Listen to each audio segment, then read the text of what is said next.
Cette histoire ne commence pas, comme on pourrait le penser, par une soudaine révélation ou un regard audacieux par-dessus une piscine bondée.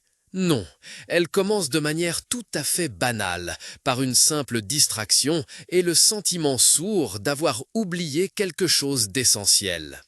C'était un mardi, mi-juin, le soleil tapait impitoyablement et l'air vibrait de chaleur.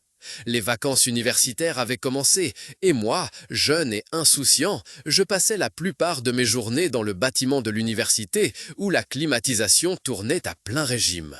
J'avais prévu de travailler sur mon mémoire de fin d'études, mais comme c'est souvent le cas, tout et n'importe quoi me distrayait. Ce mardi en particulier, j'avais décidé de m'entraîner l'après-midi à la salle de sport de l'université.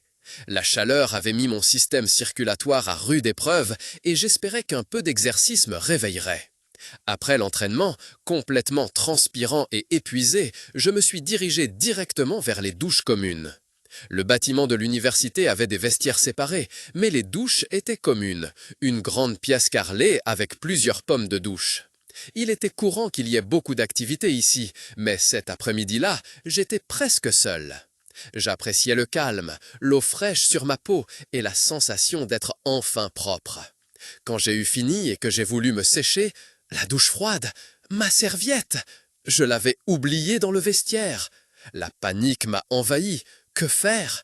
J'étais complètement nu, au milieu d'un espace public.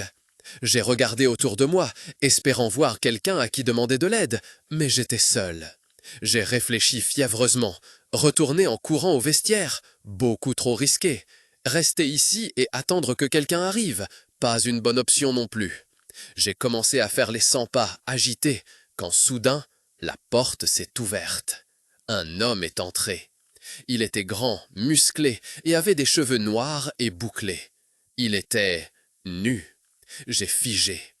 Il m'a souri, un sourire ouvert et chaleureux qui, contre toute attente, a apaisé une partie de ma panique. Il tenait une serviette à la main. « Tu as oublié quelque chose, je crois » dit-il d'une voix grave et sonore. Je n'ai pas pu articuler un mot, j'étais comme paralysé. Il s'est approché, m'a tendu la serviette et a dit « Ne t'inquiète pas, ça arrive à tout le monde ». J'ai pris la serviette, mes doigts ont brièvement touché les siens. Un frisson m'a parcouru l'échine. Je me suis enveloppé précipitamment et j'ai murmuré un « merci » maladroit. Il a hoché la tête, a souri à nouveau et s'est dirigé vers l'une des douches libres.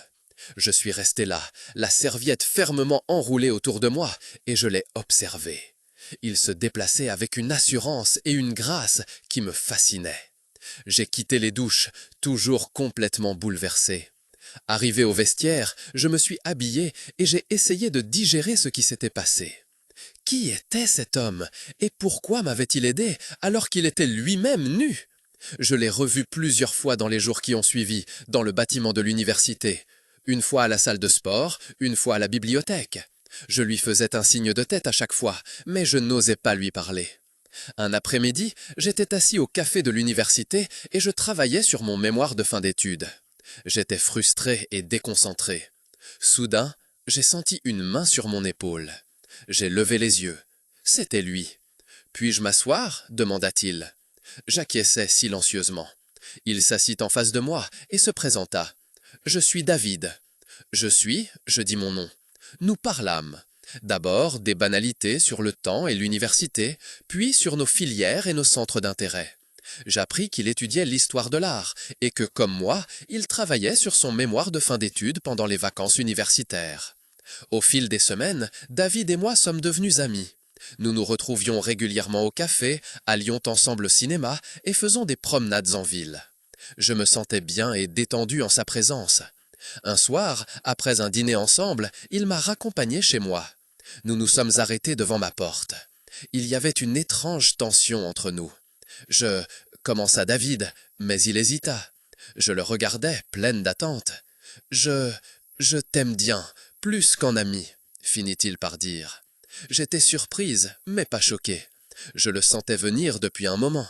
Moi aussi, j'éprouvais plus que de l'amitié pour lui. « Je t'aime bien aussi, David, dis-je doucement. Il sourit et se pencha pour m'embrasser. C'était un baiser doux et tendre, mais qui se transforma rapidement en un baiser passionné. À cet instant, je sus que ma vie avait changé.